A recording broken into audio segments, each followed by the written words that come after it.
საღამო მშვიდობისა 295 დღეა დღეს ბათუმში უწყვეტი საპროტესტო აქციის ტრადიციულად ბათუმში მცხოვრები მოქალაქეები გამოვიდნენ საქართველოს საკონსტიტუციო სასამართლოსთან და შეუერთდნენ უწყვეტ პროტესტს 295 დღეა საქართველოს მოქალაქეები არა მარტო ბათუმში, არამედ ქვეყნის თითქმის ყველა დიდ ქალაქში აპროტესტებენ ქართული ოცნების გადაწყვეტილებას თქვას უარი ევროკავშირზე, ევროინტეგრაციაზე და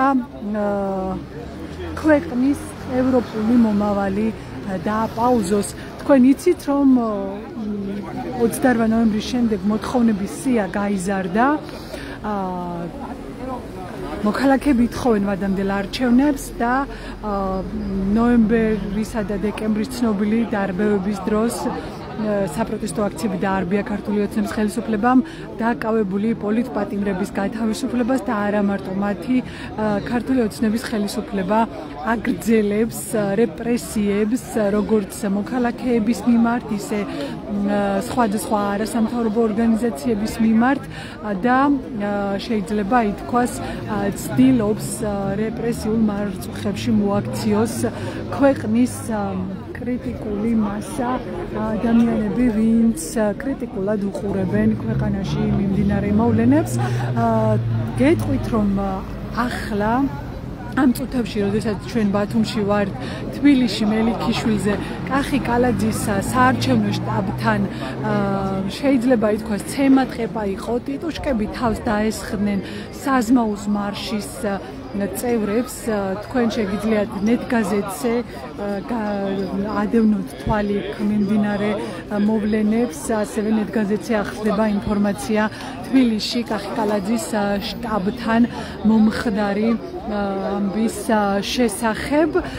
დღეს როგორც იცით, მიჩვეულია ბათუმელების მაყურებელი, რომ ჩვენ ყოველდღე ვცდილობთ რაღაც თემაზე ვისაუბროთ, რაც იმ დღისთვის აქტუალურია და დღეს გადავწყვიტეთ ვისაუბროთ ქართული ოცნების პრემიერ-მინისტრის ირაკლი კობახიძის მიერ გაკეთებულ განცხადებაზე. კერრძოდ კობახიძემ დღეს თქვა, რომ ეკონომიკის სამინისტროს ქვეშ მოქმედ სახელმწიფო საწარმოებში რეორგანიზაციისა და ოპტიმიზაციის შედეგად 700 მილიონ ლარზე მეტი დაიზოგა.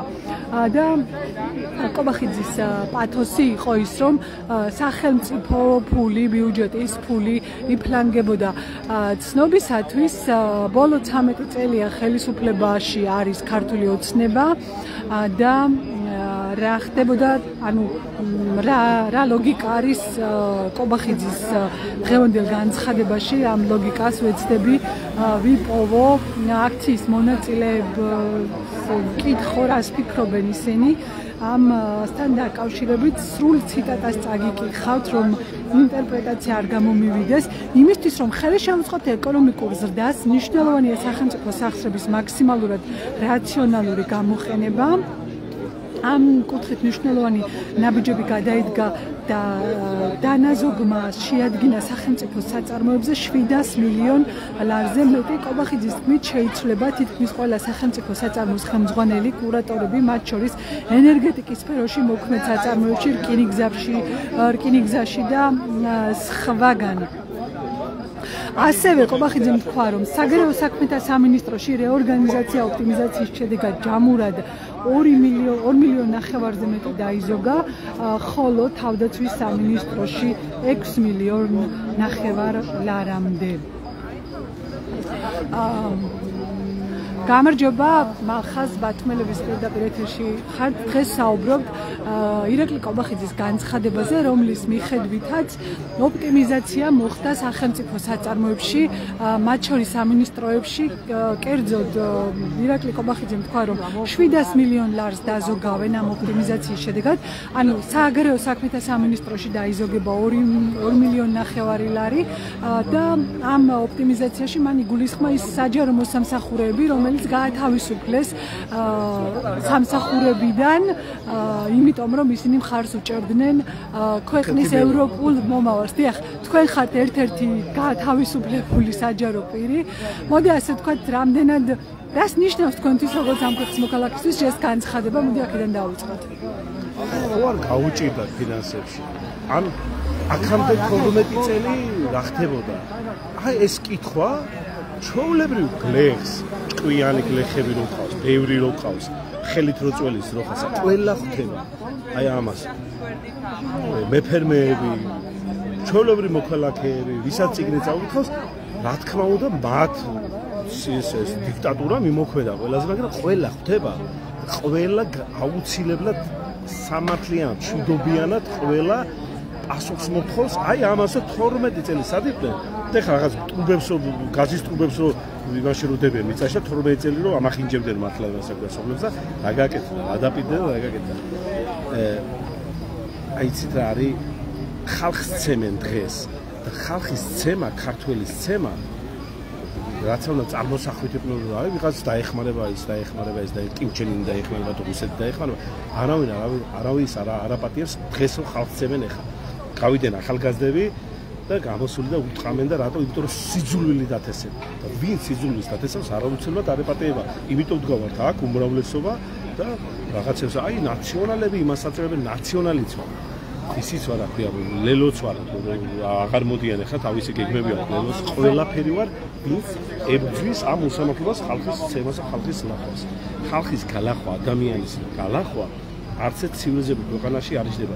იმიტომ გავნიშნე სამსახურიდან, იმიტომ ვამბობ, ყველა ამბობს სიმართლე თქვა და ჩვენ შვილებს დაუხდება წინ. აი, როგორი 51-ით მინახავს, ადამიანები მუშაობენ და 51 ნომერია აცვიათ მაისური და ლანცხავენ აი ამ გალახვისგან. არ უნდა გაელახათ ხალხი. ცივილიზებლად და მოქცეულიყვნენ და დაენახათ და გაეგოთ იმ ადამიანების ახლაც ცემენ თბილისში მელიქიშვილზე. ცემენ როგორც ცემენ ადამიანებს, იმიტომ რომ მივიდნენ ვიღაცა განაწყენიანებულია, ვიღაცამ აწყენინა, ვიღაცას რაღაცა ჭირს, ვიღაცას რაღაცა აწყენინა. და პოლიცია არაფერს აკეთებს. დიქტატურაა, ჩვეულებრივი და დიქტატურას ებრძვის ხალხი და ხალხი მეტი სახსი გასაგებია, რომ პროპაგანდა მიწის, გაქანებული პროპაგანდა მიწის, აი ზოგჯერ გადავთავს შოკში ვარ, რეებს აჩვენებენ ხალხს, რეებს აყურებენ, შოუები აქვს, მილიონები აქვს. გადახდა ხალხი უყურებს და შემოუგდებენ ამ ინფორმაციას და აგიჟებენ ხალხს. და ვის აგიჟებენ? ვერავის ვეღარ აგიჟება. აგიჟებენ იმას, ვისაც ეხლა კარგად გზობს თავს.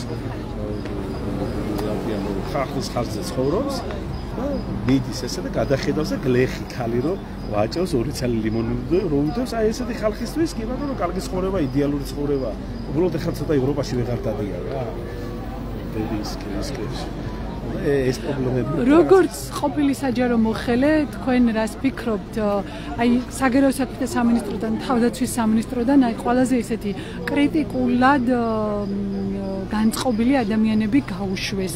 თქვენთვის რას ნიშნავს ეს და დღეს ამას დაარქვეს ხარჯების ოპტიმიზაცია. თუმცა როგორ ხედავთ თქვენ პირადად ამ ეს არის ხარჯების ოპტიმიზაცია თუ მოშორება იმ ხალხის ვისი აზრით არ მოწონთ? ეს იყო ხარჯები გაბერილი ხალხი ყავდა დასაქმებული ბევრი მე 20 წელი მუშაობ. ბევრი ვიცი რომ დაასაქმეს, ხო იცი თვითონაც ხო იციან. ბევრი რომ დაასაქმეს და ადგილები რო არ იყო, სკამები რო არ იყო იმას რომ კაბინეტებში ხო? ეხლა შეხედეს რომ გადავიდეს სრულ დიქტატურას და ეს ხალხი აღარ გჭირდება გამოიყენოს ეს ხალხი არჩევნებში რაღაცა ზოგს დაასაქმეს და ეს ეხლა ხალხის უშვებენ, იმიტომ რომ სრულიად მიდიან ბოლომდე დიქტატურაზე, თუმცა ბოლომდე დიქტატურა ნახოთ ვისი აჯობებს. თუმცა საგარეო საქმეთა სამინისტროდან ის ხალხი გაუშვეს, ვინც მაგალითად ევროპასთან ინტეგრაციაზე მუშაობდა, ნატოსთან ინტეგრაციაში, ანუ რეალურად შეიძლება ითქვას, რომ ის კადრები, ვინც გაბერილი იყო, ეს კადრები იქ დარჩა. ის კიდე ის ადამიანი, როგორც ჩემნაირი ადამიანი, ვისაც ჰქონდა კრიტიკა, ვინც საქმეს აკეთებდა და ვინც ცოტა მოაზროვნე იყო და ეწინააღმდეგებოდა რაღაცეებში, აი შეეკამათებოდა, თუმცა საქმეზე რო შეეკამათებოდი, არ მოსწონს. ეს დიქტატორს არ მოსწონს. ესეთ არიან ხო მამები რომ შვილს სულ ასწავლის და სულ აი ხელს სულ უქნევს ხელს და თითქოს აი ეს არის ესეთ არიან სამწუხაროდ ადამიანები ძველათაც იყვნენ და შემორჩა იმათი შვილები, იმათი შვილიშვილები ხელმძღვანელობენ, დანიშნულები, ნათესაობით, მეგობრობით და არ მოსწონს ეს რაღაცეები. თითქოს რაღაცა აი ძალიან ისინი არიან. ქრისტიანობა, ის ქრისტიანობა სად არის სამართალი? კარგი. ქრისტე პირჯორს უკაცი გადაიწევდა, მე გამოხონდა. რაცა უნდა ეხა ძახო იმას უთხრამ ადამიანს, სისხლავ ადამიანს.